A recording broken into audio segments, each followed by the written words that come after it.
It's time for Good Living segment, or Let's Talk Health. It's time for us to talk health. Today we are going to learn about the essential things that you can do or you have to do when it comes to emergency cases. And so please get ready to be interactive with us on all our social media platforms. On Facebook, it is Joy Prime TV. Our WhatsApp number too is very active, 055-157-5757. Any questions at all that you have in relation to the topic that is about to be discussed, feel free to ask it all. The professionals are here to tell it all. They are not going to leave anything at all. And so I have seated with me this morning Victoria Chum-Jamra. She's the marketing lead for Life Support Ghana. Hi, Victoria. How are you? Hi, Sadia. How are you? I'm good. Happy New Year. Happy New Year to you.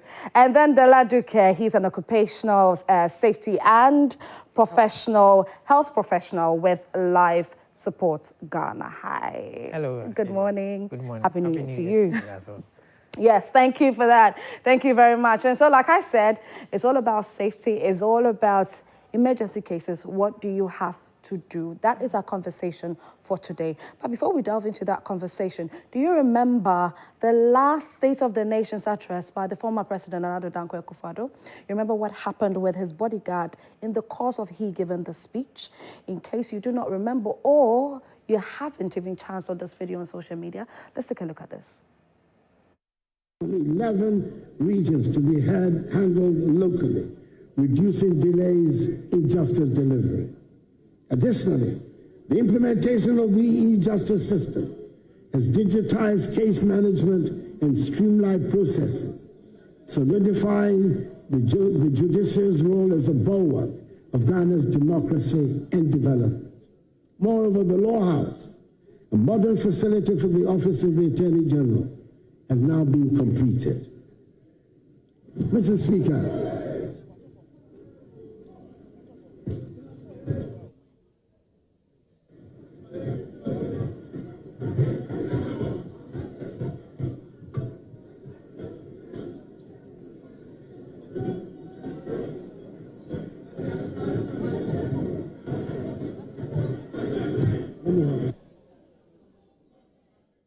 And that was the official aid of former President Nana Dankwa Akufo-Addo. That's what happened during his last State of the Nation's address. And if you would also remember, I don't know if you would remember this, but then what happened to former Vice President Amissah-Arthur? Well, it was said that he was at the gym, he was working out and collapsed. And that was it for him. So, ladies and gentlemen, the question that I would pose to our health professionals here first is, in instances like this, which I know that is quite common, it's not something too far-fetched, what should be the first thing that you should do? Victoria? Well, Sadia, I just have to, I will come to your question, but yeah. It's quite humbling and reflective that the things that you just shown us and how I didn't cue you, but the part that you spoke about His Excellency Amissah-Arthur, that is, his incident is the very reason why we have Life Support Ghana. Yeah. Oh. Yes. So the founder, the founder of Life Support Ghana is a niece of His Excellency of blessed memory. So in 2018, actually, that June 29th, when that occurred, she, devastated as she was of hearing the news and she was at a dining table, actually. It's a very interesting story. At a dining table with her husband, Dr. Maurice Ankara, and one of his old school mates, and Professor George Che, he's with UGMC. And in a conversation, it's just, the Holy Spirit just impressed on her that this is it. We need this. Perhaps, just like you said, by chance, should there have been anyone there who had knowledge of what to do? Yes. And when Dela is talking to you, he's the health professional, professional in this game. But when and I've undergone training of this, and that's the motivation of Life Support Ghana, that bystanders become first responders. And if you watch the video that you just shown, did you see the reaction of the members of parliament was like, we don't, we are not the professionals. We are not the professionals, Yeah. but that is the myth we want to break. Okay. Everyone should have access because every bystander is capable of becoming a very effective first responder so that everyone knows this is what I do. Because within the first 5 minutes of a person going into cardiac arrest or collapsing or going to some form of some distress, that 5 minutes is crucial. That is the crucial moment where you say, I can do chest compressions, I can assess the situation, I can understand what is happening now and work on the person. So, yeah, I just had to chip that in, that His Excellency's passing led to Life Support Ghana. And that shows the legacy of what this is about. And Kukwa Morizankwa, she's been championing this cause. She's the founder, and she's been championing this cause. And it's good to be an advocate of this. I believe it's a great thing, and I'm excited about this one in particular because this is something that everybody needs to learn. Everybody. Absolutely, because mothers, work colleagues, everyone. And it's not okay to just know it and then assume that amongst your group of your 18, you're the only one who knows it. That makes no sense. If you can save their lives and they can't save your life, then you really haven't... Share the knowledge. Share the knowledge. Yeah. So the moment you know it, and people say, oh, I know what to do, then my follow-up question is, does your next buddy, your closest buddy who you hang out with know what to do when you're choking? I was in a restaurant recently with my husband, and he's also a trainer, and he just casually asked the waiter that, what would you do if I'm choking? He said, oh, I'll give you water. That automatically, that would be the first response. And I was like, in a respiratory distress. He said, oh yeah, I'll give you water to push. To push whatever it is down. You see, it's coming, so it must go. He was like, no. So you have it. So just by that response, you know the person and the facility have not undergone any form of training. That is worrisome. You're choking, and the waiter will probably just come and tell you, is it bone, banku, push it back. As for the banku one there, Victoria, this matter that you are bringing. Push it down. You know? You see? So the banku and the fufu. The element about choking. When you say choking, generally, people understand it thinking that it's the food, where the food passes. It's not also, when you say choking, it means your airway is blocked. Oh. And that is what is the emergency. That is where it became critical. Yeah. So choking is not the definition which we generally know. Yes. It's not where the food is passing. No. It's where the air passes, the trachea. Right. So the food passes through the esophagus. That is. But when you are choking, it means that the trachea, your windpipe, is blocked. But what could cause, whilst you're eating, what would make your trachea block?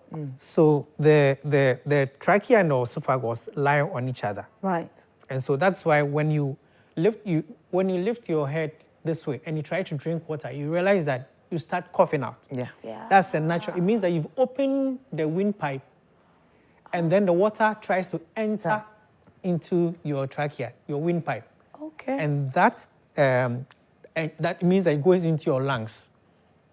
That windpipe goes leads to your lungs. So what do you mean? That place, it only accepts air. Any other thing, it will reject it. It bounce it off. So imagine, so banku no better. The banku. So any foreign thing identified, it bounce it off. So if it's not able to do that, then become severe. That is when you are actually choking. Choking means that you can't breathe. Yeah. You are gasping. Yes. At this point, you are gasping for air. Yeah. For air. So exactly. So that's at that point, something needs to be done. Yeah. And there's a procedure to help you if the item or an element finds its way there to eject it from the windpipe or from the airway. We have learned something new today. And you and I have learned something new. And I said, in 3 to 4 hours, you can learn even more than that. And with just that knowledge, that's the difference between we watched him die whilst he was gasping for breath, and we helped him extend his life. So when somebody is gasping for breath, the worst thing you could do is to give him water. It's not advisable. So that's why you need training. The most important, that's why you need training. You need to be competently trained. Yeah. So per the incident that happened in Parliament, for instance, when she says bystander, it means that anyone who witnesses should the be able event. to respond. Anyone. So the goal is to train any commoner, any person, to know what to do. The critical element is to know, to identify that this is the cause and this is what I have to do. This is what I have, exactly. So now let's analyze that.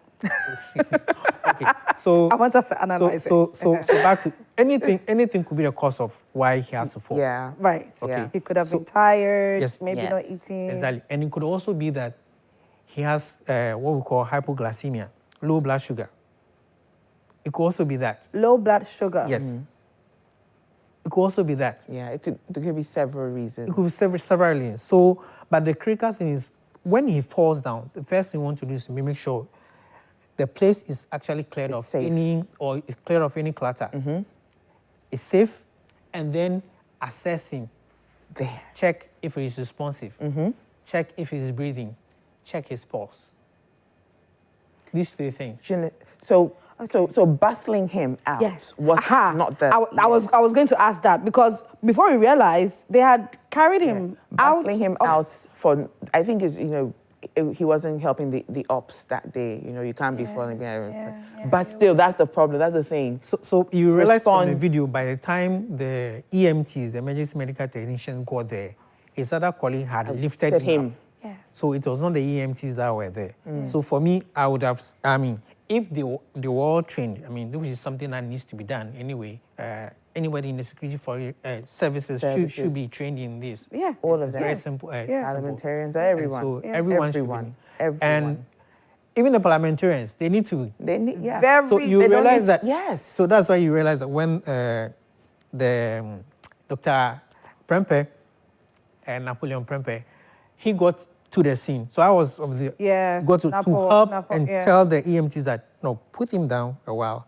Let's do an assessment before we carry him out. Oh, so then it means that he has some level of knowledge. Every doctor knows what knowledge to do. Yes. with that. So yes, that was really a good one. So the critical element at that point when he fell was to do these 3 things that I mentioned earlier. Right. And then if he was breathing, then or he was responsive, then whatever they would do could have carried him anyway. Yes. Because the ambulance actually is just outside. Outside. And he has all the necessary equipment to even help him in order to be responsive and then transport him to the health facility.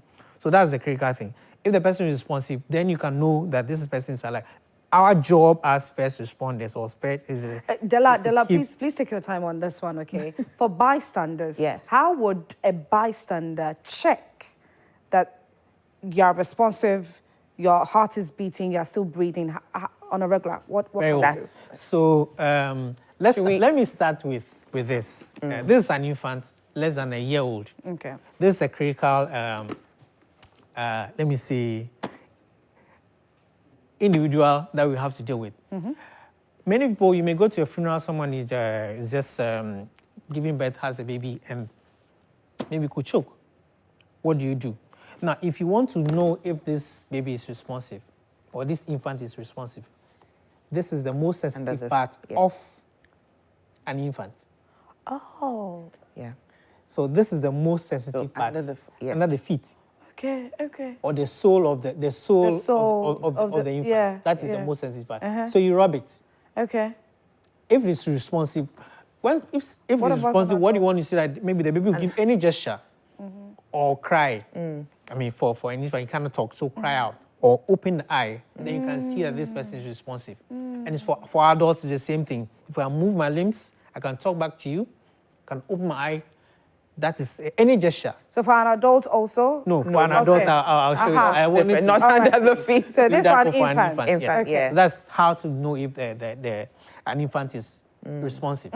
If you want to know if the infant is breathing, you look on the chest, on this chest, and then see if the chest will rise and fall. Okay, yeah. Okay. Yeah. So you see if the chest will rise and fall. It's the same thing. Yeah. Or you can use the back of your palm to check over the feel. If you're feeling the warm air coming out, exactly. Okay. So you can do that concurrently. So the same thing. Right. So these are the. And if you want to check if for an infant, if you want to check the pulse of an infant, use this side. Under the armpits. Under the pits. So yes, here you press it. Yes. So you You feel you press here and then. So you press it. Yes, you press it. And you so that feel the feel pulsating back up and down. You can feel it, the beat in there. So that is for... I didn't know this. I didn't know that till I went through training as well, Cedria. That's it's giving me goose pimples. Bystander, you're becoming a first responder. I am becoming a first responder. Ooh. So that's how for. So that's what we do for an infant. Okay. Yeah. Okay. These three things. And the same thing. We can do the same thing for an adult. Right. So take him out of his swimwear. Exactly. Normally, when someone falls and like the gentleman, the security officer fell off, you losing whatever the attire on him. Let him be free, and then you open to see before you want to check. Now, for a response, what you want to do is that I'll bring this thing down. What you want to do is that you tap the shoulder. You smack. Actually, you hit. Yes. You hit it. You hit it. This is not a baby with so you have to hit. So you hit the shoulder. So I may say, if I know you, I'll say, I say, yes, I'm calling. What I'm trying to do is I'm actually trying to get your attention. Okay. With that kind of hit, you should be able to, if you are responsive, you should be able to maybe tell me, oh, I should leave you or something. Do you get it? Or talk back to me, or lift your arm, or lift your leg, any of it. Any gesture, any of the movement of the limbs shows that you are responsive. Let's go on. I'm getting. Now the next thing will be that you want to check if the person is breathing. Same thing. I'll look on the chest.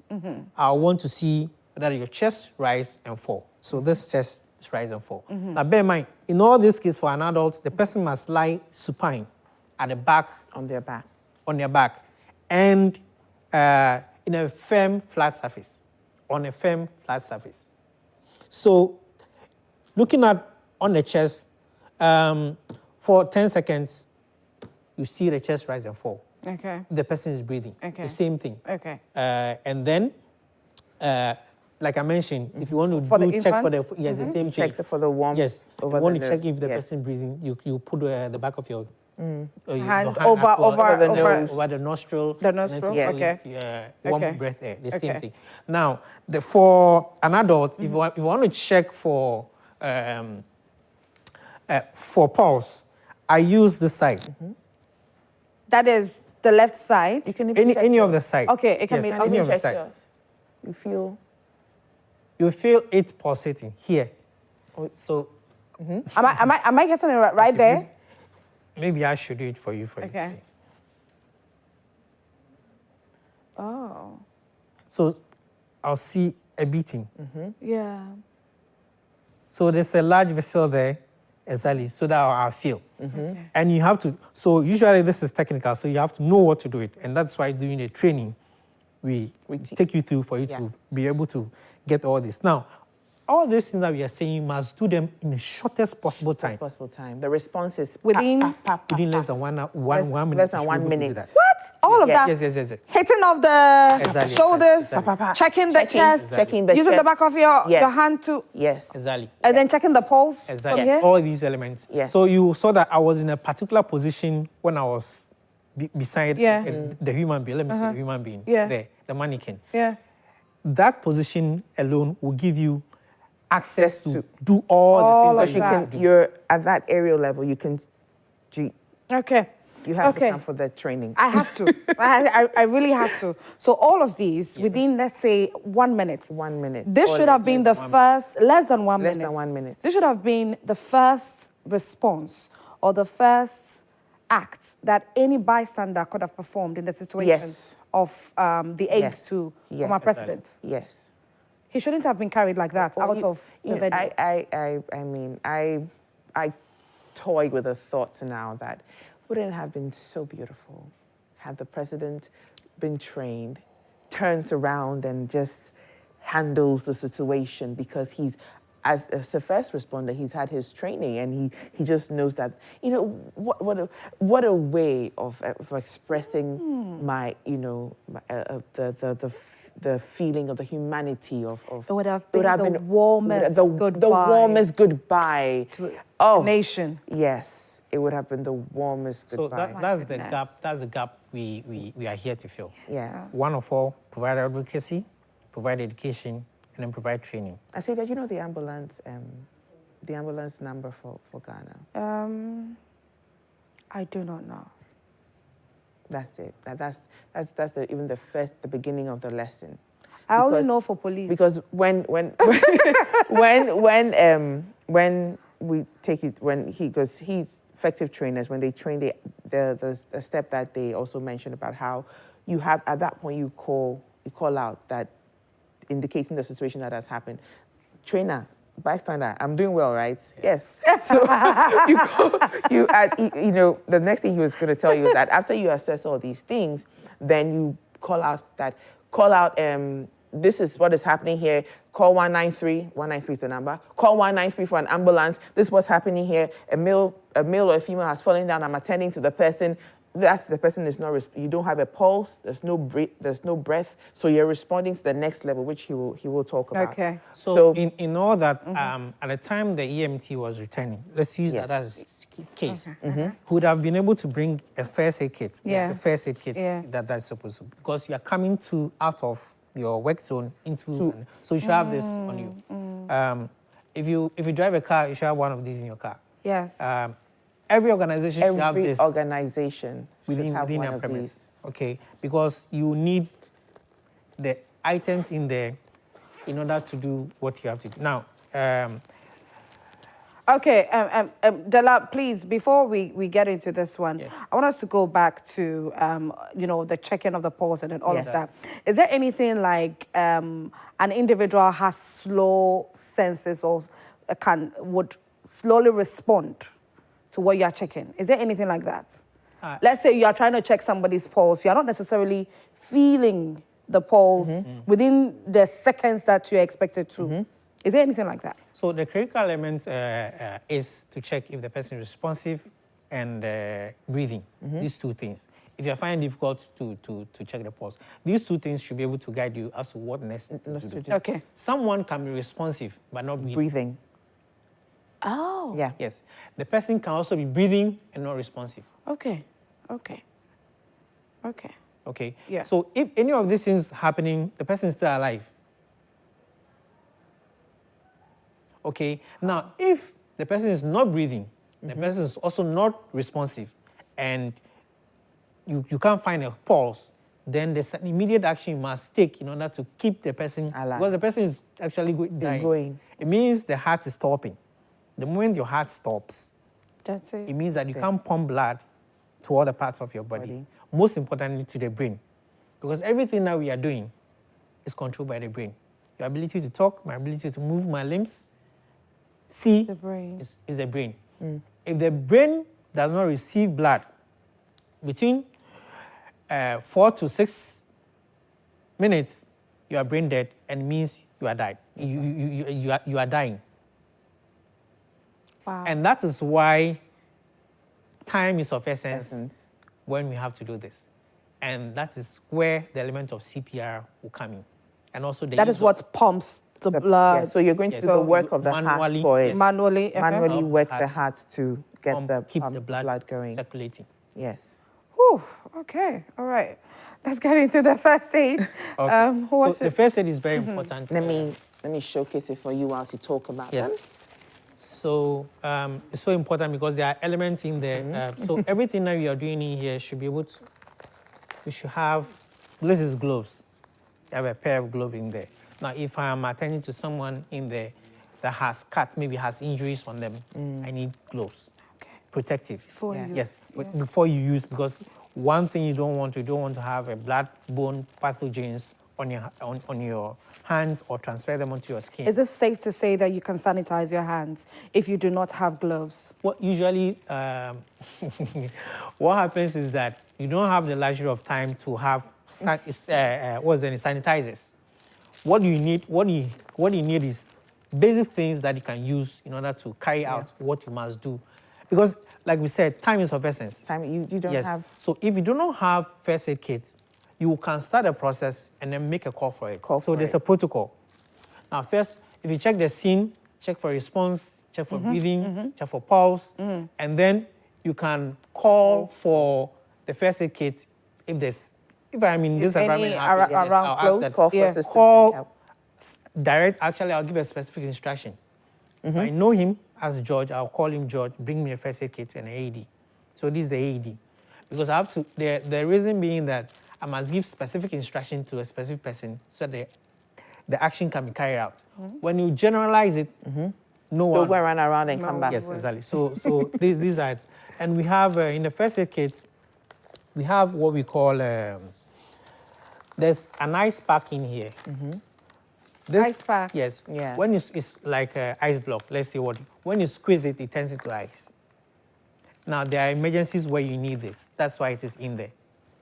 So let's say you have a sprained ankle. You need this. You put it on it so that you can lessen the swelling of the sprained joints. It's the same thing. You realize that for footballers, when you have a knock on your leg, sometimes they tie exactly. To reduce exactly. So that's the reason. We have... Did you have one of these? In my car, in my car, not the ice pack though. But so then you have not the ice pack. So I mean, this is the 120 item. 120 items are in items are in this, you know, and it's I mean, I shudder to think that. Should I ask? Joy News, where's your first aid kit? We have Victoria. So the issue is in the building. In the building, you must have, and it's not only just having, like you are mentioning. You must know. You have that. You should have. Everyone can be trained in here. Everyone should be trained in here. Well, I'm saying that so from the occupational health and safety point, usually in an organization, you can also appoint people as safety and health reps. So they will be in charge of these things. So you select a couple of people, and then they will lead some of these things. And so it helps in that way. You cannot train everybody, right? Because these are about cost and all these things. So you do that. So if you work in any, let's say in the mining, the high risk area, it's not everyone that is trained.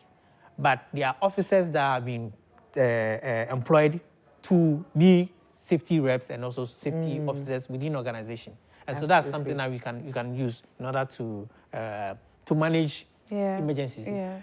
You must have an emergency plan, emergency policy in place, so that when there's an event, this is what and this is what has to be done. And somebody must lead that process. Right. If it's a leadership thing, safety culture, developing a safety culture is about leadership. And that culture has to be imbibed within the organization. And usually it takes the leader, that's the commitment of management, by providing the resources and also for the training to happen. Very true. For all the other items to be within the organization. That is the first point of demonstrating commitment to safety culture within the organization. If the element is missing, we have something like we are going to have a poor culture where anybody thinks that, they can do whatever they want. Yeah, just to add to that, the other thing that Life Support Ghana is crucially pushing as well is how individuals should also take responsibility for their own safety and to ensure that they, in their own decentralized way, have that safety culture that he's talking about. So, you know, within your home, within your A-team, your social space, everyone should have, you know, depending, you know, as Dela is speaking about what he's talking about, the ideal is that these things should happen, right? Yeah. But then we're living in communities and societies where the ideal will happen after several talks. You have to, then I'll come and talk, and then they'll do... Goes away, and you then go away, then they'll start, and yeah. they'll try. So then the question is, what does the individual do? What responsibility does the individual take to ensure that, okay, in my foursquare, I am imbibing these safety preparedness, these emergency preparedness techniques and methods as well. And that is why we pushing that. If you come in, you bring your family, you bring your teenagers in your home and everything, and you decide that, okay, fine, this is what we're going to do because we have to be careful out there. And then it ricochets, it goes to the next group of people. They carry on that culture, you know? because it's very true. we need to take responsibility. Individually, we need to be ready. We need to take on the task of being responsible. Yes. Yeah, that's very true. So in our homes, you have a leader. Yeah. Yes. Yeah. So exactly. for me, it's about leadership. Yeah. So when you're home, you have a leader. The leader should effect those measures. And previously, before you have your driver license, you needed to be trained to have yes. Yeah. But that element but in Europe, in Germany, that system is still going on. And so, because this thing can happen, you can come across a road accident. Actually, this is common. Which a lot of times we experience on our roads. Yes. There are road accidents, and we have bystanders just go and carry bodies out of the car, doing this. They're and then filming. pull out their videos and take their phones and are taking videos. You don't do anything. They don't do anything. Unfortunately, one of the leading cause of death for, accident victims is because of malhandling. If because they are not trained on how to handle the situation. Just if anything happens to someone's neck, either physically the person becomes, if they don't handle it well, when the person goes through the healing process and everything, the person could become physically disabled. Okay. Yes. Okay. Yes.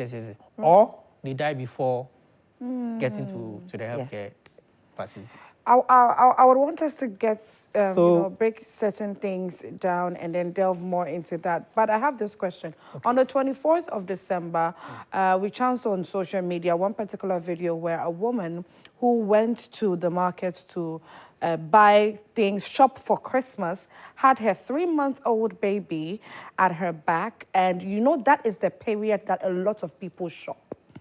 So there were lots of people in the markets. And apparently the baby died because there was overcrowding in the markets these 2 days, 24th and 25th. What could have been the first thing that either the mother or any bystander done? Well, I think it was rumored that the baby died, but it was also rumored the baby didn't die. It was also rumored that the baby didn't die. So it could be many things because during that period there was also heat. And I actually don't know even the age of the infant, but the whole point is that it was 3 months. They said it was. That's what they were saying. So that's even less than a year. Less than 6 months. So, like I said, first thing was to be able to assess the baby. So you do the same. So fortunately, we have displayed here. That's exactly what you do. Okay, and then if it's a heat stroke, then you have found out whether this is heat stroke and what to do. How to find a wet towel and wet the baby to calm the baby's temperature down and all that. And then by then, because this is actually a vulnerable age. Yeah, very vulnerable. Yes. Very vulnerable. So you do that. But fortunately, what I heard was that the baby didn't pass away. Oh, we thank God for Jesus. We thank God. Yeah. And just to ask, because you're talking about this child thing, there's a recent study, actually not quite recent, but it's been going on in the UK. Kids Save Lives is a program that is being pushed out there, which is something that LSG also, adheres to. That kids, what happens if a child walks in, not in the child being the vulnerable person, but the child walking in onto a situation where the parent has passed out or the parent is choking, or a colleague of theirs. And the social groups of children, it's right now we're seeing a very vast different thing where kids are even more exposed than their parents are. And it's been proven that kids can save lives when they're trained.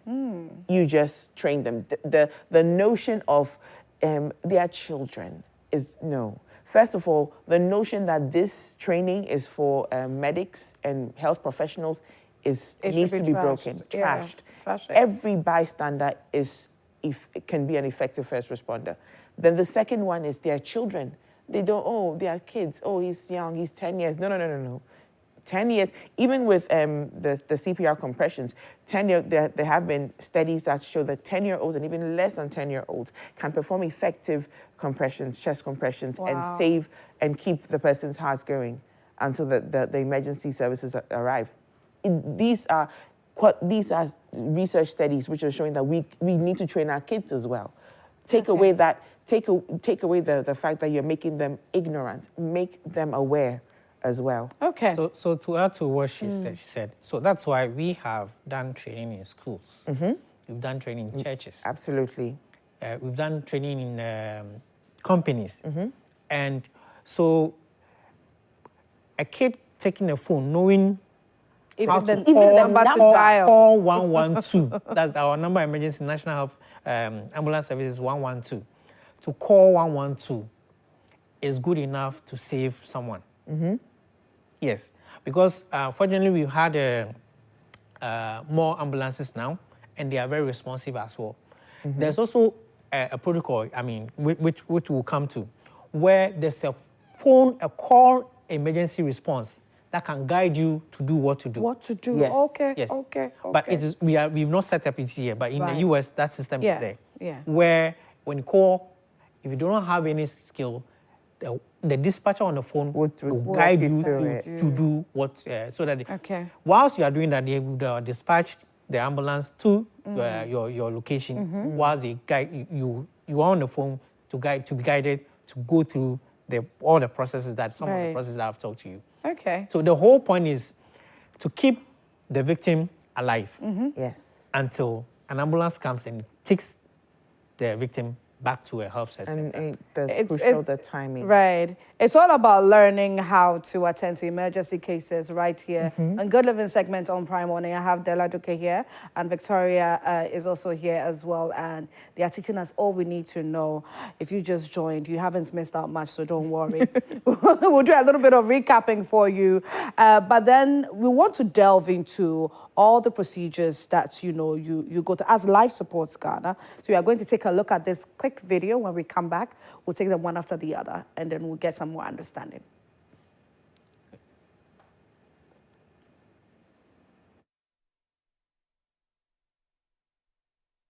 In the event of health complications and emergencies, Life Support Ghana's training services equips you to offer assistance to a victim of a medical emergency before getting access to a health facility or a doctor. Life Support Ghana trains you to recognize choking, allergic reactions, seizures, cardiac arrest, heart attacks, and first aid to external bleeding, as well as performing CPR. Call us today on 0276285908. Follow us on Facebook, Twitter, and Instagram, Life Support Ghana, or visit our website, lifesupportghana.com. All right, so this is what Life Supports Ghana is all about, and I have the marketing lead and the operational safety and health professional here as well to direct us as to what exactly to do. So, Della, which one do we start with first? Okay, first of all, let me add one thing. So okay. There's a device called... the AED? Yes, AED. Oh, automated. Thank you. I know, I'm paying attention. You're paying attention. External defibrillator. Okay. Could you take that again, because we were laughing? Yeah. So there's a device called automated external defibrillator. It's AED in short, or defib. Yes. So this device is part of the emergency response protocol. When someone is in cardiac arrest state, cardiac arrest means the person's heart has stopped, and cardiac arrest, cardiac at arrest, the heart has stopped. It's been arrested. Exactly. So, and what it does is that it helps with the survival rate. Okay. So if manually I do CPR, I may get between 5 to 35% success rate in resuscitating the victim. With the application of the AED, it shoots it up to 80%. Okay. Yes. So it's important. So if the footballers, you realize in the Euro, the last Euros, not before the last Euros, when Ericsson, the Manchester footballer, collapsed during the Euros, it was this device that saved him. Oh. Yes, on the football pitch. So in football clubs, this is mandatory by FIFA rules that every football club should have this as part of their management system. So we'll use this as part of our protocol in the cardiac arrest response protocol. Right. All right. Now, let me before I go there. Now, for an infant, if you want to do CPR, CPR stands for cardiopulmonary resuscitation. Now, for an infant like this, what you do is that you use only 2 fingers, and you compress 2 inches deep. Okay, that's about 4 centimeters, 4 to 5 centimeters. Okay. So when you compress 2 inches deep, now you use 2. Now and you do 1, 2, 3, 4, 5, 32, up to 30, and then give breath. 2 breaths. You blow air. So you do this? Yes. Up to 30. 1, 2, 3, 4, 5, 6, 7, 8, 9, 10, 11, 12, 13, 14, 15, 16, 17, 18, 19, 20, 21, 22, 23, 24, 25, 26, 27, 28, 29, 30. Right. Then I give breath. I blow the air 2. And there's a technique for blowing the air. What you do is that you lift the chin and tilt it. That way you open the airway before you blow it. Okay. If not, when it's like this, when you blow, it will not go. Okay. Okay, so that's exactly. Now, for an infant, you also, like we have put in here, it must be on a hard, flat surface, either on a table or on the ground. Hard, flat, in order for you to do the CPR. Okay. So that you can get the depth that you want to push, you need to push. Right. What you are doing is you're mimicking how the heart works. You compress it so that you can discharge it and then come back fully to its size, and then so that you can compress it again. So that's what we are doing. Show them specifically which part of the chest that Yes. needs the compression. First of all, disclaimer alert, please. Watching this video does not mean you've been trained. Please come for training before you attempt to compress the chest of an infant or an adult. Right. Yes, please. So Della, please. All right. So this is for an infant. Maybe I should demonstrate it with the adult CPR. So adult. Now, with the adult CPR, what we do is that, first of all, you would have removed the shirt or the dressing on the person. If this is a woman, don't worry. Cut off the brassiere and remove it. Yeah. You may ask, okay, what about the breast? Usually when a woman is lying flat, the breast spreads. So you don't have a problem. You can still have access to the chest. Okay. So this is the point. So you draw a line between the 2 nipples and then cross, where it means you put the heel of your palm there. And then you lock it with the other one, the sucking one this way. And then you kneel beside the individual or the victim, just as this.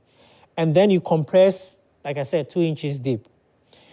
So you go deep. Now, you can only perform CPR when you have performed the initial stages of what I said. You've done the assessment. Right. The person should not be breathing. The person should not be responsive, has no pulse. Then you can perform CPR.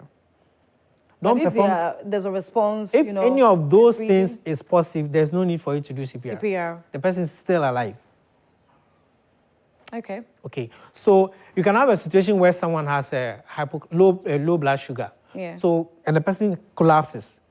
What is the term that is called a hypoglycemia? Hypoglycemia, yes. Okay. So low blood sugar. I usually don't like to use. No, but I want to learn. So, when this happened in October. I was in car bank, and then one of the customers fell down very early. That was the first client. Fell down, and nobody knew what to do. Oh. Yes, this car bank, Achimota branch. Okay. I don't know if it's fair that I mentioned the name. Please go ahead. Feel free. So fortunately, I was there, and I helped out. So what I did a quick assessment and realized this guy had a low blood sugar. Ordered the security to go and get the Fanta from outside. He brought it, gave it to him, sat him down, he drank it. He was over. You didn't have to do anything. CPR. That's it. No, CPR is when not. It's what he said was cardiopulmonary resuscitation. Yeah. Which means that cardio means the heart. Yeah.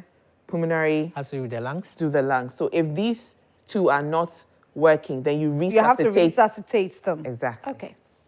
So that is it. So when you do, the assessment is so important because you must know what you are doing. Yes. And that is why the training is also important.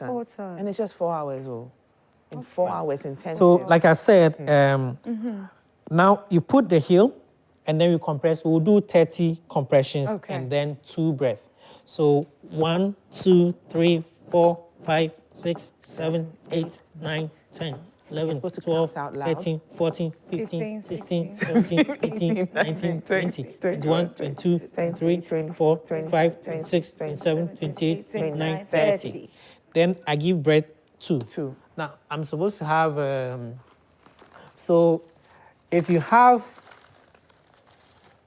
this is a mouth shield that you can use, that you can use. As if you have your first aid kit. Yeah. First aid kit. Now, there are times when you find yourself in an environment that you don't have a mouth shield. You can improvise, okay? So I can use this to blow this air. The improvisation, now if you have a water bottle, okay, when you take off the cap, you can cut that side and then use it and then put it. Okay. Yes, so it's just the water bottle. You take out the cap, this side, this bottle where and then you cut that side, and then you can use it as a protection between you and the barrier between you and the individual. Because this is someone you may not know, and then so you want to also avoid any infection from the mouth and all those things. Yeah. Now, but if this is your spouse, this is your child, you can do mouth to mouth. Okay. Yes. Okay. So you can do mouth to mouth. If this is your spouse, someone you know, you can do it. But the point is that you must have a protection barrier between you and the person before you blow. Okay. Right. And then with that, so like I mentioned, the same thing. You tilt and then lift the head and then blow the air. 2. And then you will see the chest rise and fall. 2? Yes, 2. Okay, so you blow in, and then that's it. Do you want me to do it? No, I want to... Bystander. Do you want me to respond? If you want to, why not? Yeah. I've been through the training. Okay. Okay. So, I don't know if you can you see? Yes. So he's done the 30 compressions. Then you tilt the head up, pinch the nose. Pinch the nose. You pinch the nose? Yes. Right. Close the nose. Okay. Oh. So you can see the chest rise and fall. Oh, okay. Then go back. Then you go back, compress. 1, 2, 3, 5, 6, 7, 8, 9, 10, 11, 12, 13, 14, 15, 16, 17, 18, 19, 20, 21, 22, 23, 24, 25, 26, 27, 28, 29, 30. So then go back. Good. So, so basically, this is the process for the CPR. And reason for the 30, please. Why 30? Well, it's the science behind it. Yeah. So you can also ask why 2. Yes, I was going to ask that by the way. So in all this process, the compression is more important than the breath. Because there are situations where you may not want to even blow the air, like I mentioned, or give the breath. Yeah. If, let's say, during COVID, we anything that has to do with infection, air, instead of avoid it. Thank you. Stay away. So there's also what we call compression-only CPR. Yeah. Okay. So in such That's when you situations, do you that. can do that. Okay. And if you determine that the person's buccal cavity or whatever, you are not too sure, and you do not have any shield or barrier between you to use, then forgo Just avoid it. Just avoid it. Yeah. Okay. Fair enough. We have some comments from our social media platforms. Let's project them and read what some of our viewers are saying. Okay, so this is a question and it goes, when an infant is choking, you said we shouldn't give them water. What can we do about it? Okay, so good question. Good question. So when an infant is choking, there are 2 things you can do. Now, you take this infant, maybe I could sit here for you to see. You take this infant, okay? When you determine this infant is choking, what do you do? This is the process you do. You sit at the edge like this, tilt the head this way, and then you give, first of all, you give 5 back strokes. 1, 2, 3, 4, 5. I noticed that you are hitting... Yes. This... No, the direction where the hand is going. You are doing it this way. Exactly. Okay. It's back stroke. You have to give it that way. Okay. 1, 2, 3, 4, 5. Okay. Whilst you're holding the jaw. And then the same thing, what you do is that you look in. If you find the object, you just pick it out. don't do a blind sweep. And if there's no response, you continue. You give 5 compressions. Okay. 1, 2, 3, 4, 5.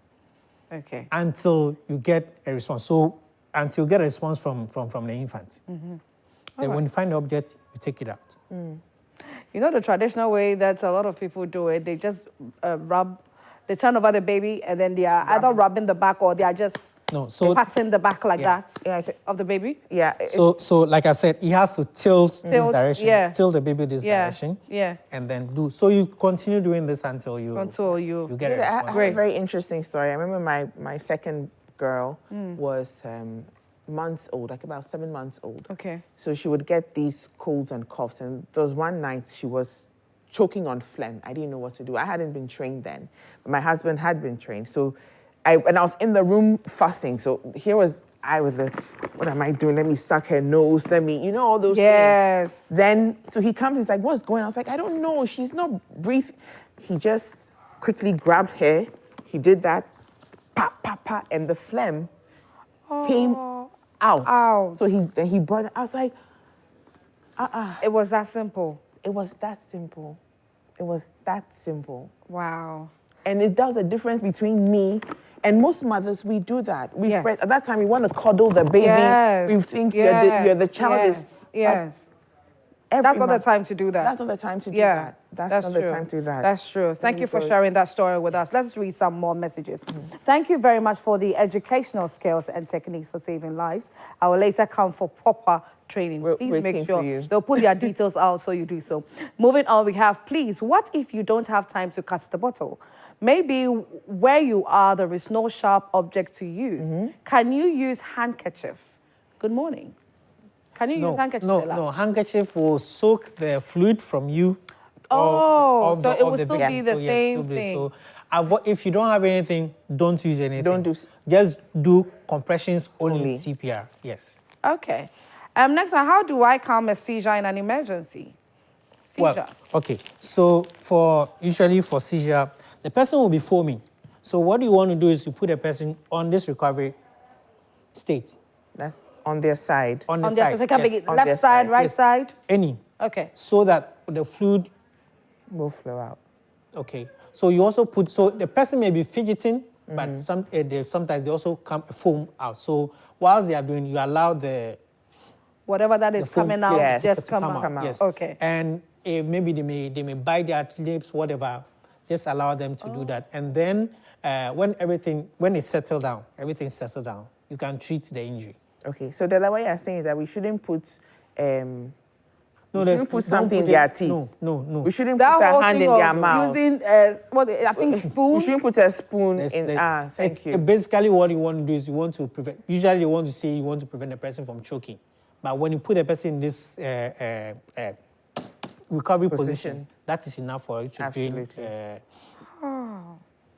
Knowledge. So there are knowledge. There are many things maybe we do traditionally. There's a reason for it. Yes. There's always a very good reason for it. Now, those who throw water on the person's body when you want to, maybe the person faints. For me, what I say is that is the way to say that we want to get a response from the person. Instead of hitting the shoulder? Yes, because the skin is sensitive, right? Okay. Yes, it's sensitive. Okay. But the science says that, we can improve on what you know traditionally. Yeah. So why don't you do it this way? Yeah. Because it can get you more results or better results than what you do. So there are many good reasons behind whatever actions that are taken, but you must actually situate them in with the science so that you can get better results out of it. Absolutely. It has been a very educative and informative period for this. I hope that you have learned so much. I have learned so much, my goodness. And I'm definitely going to get the training as well. Please do, I would want you to put out your details, but whilst you're getting ready to put out your details to our viewers, KMJ, I know that KMJ has a question or two, because this morning he said something that, Della Victoria, can you imagine that I asked KMJ a question? When somebody close to you is choking, Victoria, imagine what KMJ said. You're breaking his ribs. No. Broke his wrist. Wait. Put a heel. This one, yeah? This heel, yes. Okay. Here, and then put this one. lock it up. Just lock it. Okay. Lock it. There you go. Now lift yourself that way. Now Okay. press deep down. Let's go. Good. So it should be hard. You will hit a bottom now. Yeah. Yeah. You get exactly. So you go at a rate. You see this? Yes. Look for 2 green lights. You will look for 2 green lights. Okay. So let's go. No, still red. Keep going. Okay, go in a steady way. 1. I'll count. No, just follow my count. Okay. Let's go. 1, 2, 3, Okay. 4, 5, 6, 7, good. 8, 9, 10, 11, 12, 13, Victoria. 14, 15, Victoria, 16, 17, is he not 18, exerting 19, too much force? 21, Well, 23, 24, with these Too mannequins much that weight. the mannequins that we use That's good. So it's 30. have indicators on them to show you when you're doing So by this good time the person is CPR. recovering. Okay. So Well, you see that he was doing the a person good job. shows He the had 2 injection, green lights, then which you means get that you're this. doing a good job. But This is because it why takes into we change consideration what that a human you know chest, how you need go. you need to have that Yeah. kind of effort. Yeah. So he was doing a What good is- job what- with that. And there are also What some have been what, some songs that have been known to have the tempo Thank you. for it. So this is just American Heart Association doing it. Wait, Vic. This song, No. saving the life. So there are songs that have tempos, and every once in a while, American Association will drop a song that says, "Oh, okay, this tempo works." So Right. if you know this song, keep it in mind. If you don't have a mannequin showing you 2 green lights, you can work with the tempo, and you don't have a trainer counting in your ears as well. Okay. Doc, did you say that? No, you said it. You said that when there's a brazier, we should rip it off. Oh, God. Okay. Yeah. That's what I heard. You know, it's one of the most interesting points for most people when they are being trained. Yeah. Hey. No, just so they understand that we have to. Yes. So there's also sometimes maybe you may find yourself in an environment where you found handling women and things that there's a global law, Good Samaritan law, that protects anyone that has training and is a first responder. And so that before we look for trouble for ourselves. exactly. Yes. So when there's any legal issue that comes out, that law Covers you. And at LSG, we Okay. certify you, and you have your certification as like a complimentary card. You keep it around you. So should anybody ask you that, are you good enough to do this? You show them that you've been certified. Yes. Yeah, because of me too, I needed to ask for, Yes. clarity. Trust me, the person will thank you later, actually. Yeah. Who cares about decency when I'm dying? Yeah, that's the point, Yeah. actually. the incident I mentioned at Car Bank, for instance, the gentleman sent me a New Year message. Oh, that's lovely. Oh, that's Yeah. really So, beautiful. It's lovely. He's been in touch, so that's. And so to pretend like you are choking. Let me. So we have another message. Let me read it. Hello, Joy Prime. Can we do the mouth-to-mouth to an infant? Yes, Stella did mention that Yes. you can do the mouth-to-mouth to an infant. Ooh. Yes, I'm a very attentive student. I can. Thank you. We need to put you in a life support So- T-shirt Yes. and That would get you be out good, there. Yes, that would be campaigning for lovely. us. That would be Advocate. lovely. So yes, but if you just joined in, don't worry. You can just scroll it back and then start the whole conversation again, so you don't miss out on everything that has been shared so far. Yes. KMJ, Yeah. we need to thank them for all that they've taught us this It's been morning. insightful. Della, Victoria, Yeah, it's very, been very great. I was just insightful. there listening and all that. I think it's been really, really a good conversation. Early on, I asked KMJ a question that if somebody's choking around you, what would you do? He said the person would choke. Because I can't keep for you. an So now you know what Now to you But do. now I can help. But then Yeah. well, Yeah. well, for an adult, we've not shown you what to do. Oh, okay. So you So have do to you come want for to- the training. Training. Okay. Yeah. Then I want to keep that I'll for the come- I'll training. come and see it. That- And this is anyone who eats anywhere, go to restaurants, wherever. You are I think you should be mandated to enter the place and ask them, what would you do should I start choking on this delicacy you're serving me? My goodness, that's a very good question. Additionally, you should Yeah. also be aware when you go to restaurants, a lot of people have reactions. There's a severe reaction you can have from eating, maybe. Okay, something you're allergic to. Our time is up. our time is up. Please, But if the you- phone number is on your screen. If you're interested in contacting Life Support Ghana, that's the phone number. That's their website. Pick it up right about now and get in touch with them. It's been lovely having you It's this been morning. lovely meeting Thank you, you Sage so and much. KMJ. Thank you so much. Thank you so KMJ much. is a wrap. Your time has Yeah, up. it is. Yes, I'm just asking the guys that when they see you anywhere, they should collapse. And then you give them mouth to mouth. Because some of them want to. Okay.